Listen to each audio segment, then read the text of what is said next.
Okay, boys, girls, moms, and dads, people of all 10 genders. What I have for us today is the unboxing of a Grote 404. It is essentially their copy of a 335. If you've seen my previous video, you'll know that I'm 335 curious, meaning that over the last 5-10 years, I've owned four different versions of a Gibson 335, because of course I'd never be able to afford one. And I've wound up selling them for different reasons. Typically I've been very, very happy with the guitars. You know, they're bigger than a Les Paul, but they've got humbuckers. They tend to play nice. They sound pretty good acoustically. And one of them was even what I would consider my favorite guitar. I had an Ibanez Artcore AS53.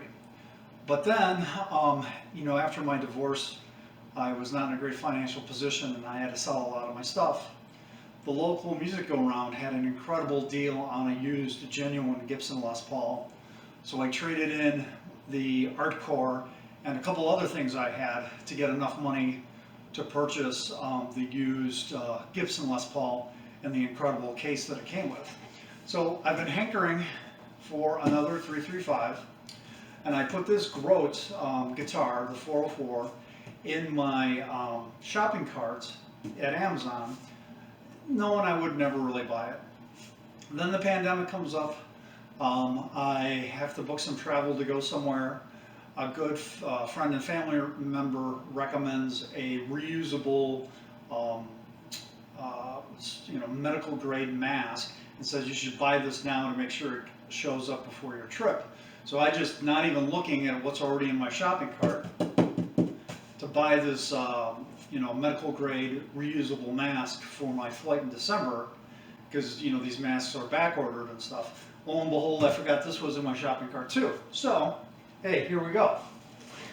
I do have another guitar in the trunk that I'm going to take the music around in Kenosha, Wisconsin. I'm here in Illinois, to sell, to pay for this, because I have a rule about owning more stuff than I should, and I also live in a small apartment.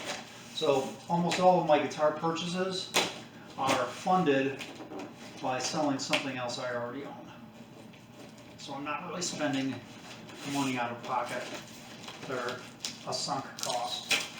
So kind of my first observation here is this is in a single triangle box. It's unlabeled, which is nice, so if you didn't know that guitars came in a triangle box, you might not be tempted to steal this because you don't know what it is. But usually more expensive, higher quality guitars are sold and shipped in what I call an outer box. That's a big box that would fit around this triangle box to give it an extra layer of protection. Now, it's not surprising to me that this guitar, I'm going to use a pick here, does not have an outer box. Ugh. Music go around, heavy gauge guitar pick, can't go wrong, does many things. Doesn't come in an outer box because the Firefly FFH I purchased was the same, but the Firefly inside the triangle box came with molded styrofoam to better protect it. So let's see what this bad boy comes with, if anything. I'll tell you what, it's got a lot of duct tape. The Firefly only had literally 2 pieces of duct tape on it. Looks like I put that heavy gauge pick away too soon. So it was shocking to me that it did not fall out during shipping. Because, you know, 2 pieces of duct tape, that's nothing. Okay, and this was FedEx. Let us see for the first time, shall we? All right, camera 1. What do you got going on here? Can you see this? Okay. Camera 2. Da-da-dum. Okay, so really a little bit concerning. Very, very, very, very, very, very minimalistic packaging here. Very thin triangle box, one piece of styrofoam at the bottom. Great time for the garbage truck to show up. One thin piece of styrofoam at the top. No styrofoam. Oh, I stand corrected. One thin piece of styrofoam on the side. 3 pieces of styrofoam on the sides, and 1 piece of styrofoam neck rail. It's got a very thin piece of cheesecloth and the obligatory super cheap guitar cable and a couple of picks. So the picks look kind of fancy. What we really want to see is the sexy 335 S guitar. Take the rubber band at the top off. Dun, dun, dun, dun, dun. Start to peel the cheesecloth back. Oh, what kind of sexiness do we have here? Dun, dun, dun. Dun, dun. So far, it looks good. Little nice inlay. Got the binding. All right, so initial impressions. Considering the incredibly thin packing material, I'm somewhat shocked that it is in this good of shape.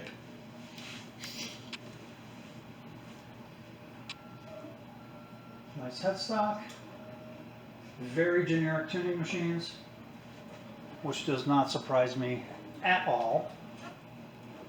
The very thin tuning machines. And I'm sure it is going to be horrifically out of tune.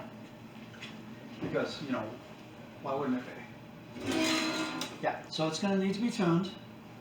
Take the plastic off the pickups because they're already halfway off and pretty gnarly. Tune it anyway.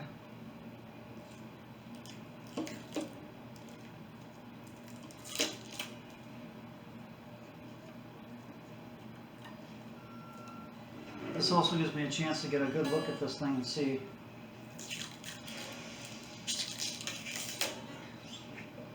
if I see any things I don't like. Okay, so the first indication that it's kind of an inexpensive guitar is on every single other 335 like guitar I've owned, whether it's been the Epiphone Dot, the Art Core from Ibanez, certainly the Epiphone Sheridan, you couldn't see all the wiring, right? The wiring was tucked away in the F-hole. It didn't stick out like a sore thumb like it does here. You can absolutely see all of the wires. Now, that's not a really big deal in the switch if it sounds good. We'll have to tune it up and see. Okay, so this is probably all for the unboxing. I'm going to tune it up and give it a couple strums. I'm already seeing some very minor at the neck joint where the paint job bled over. It's not exactly super pretty. The binding's actually been masked off fairly well.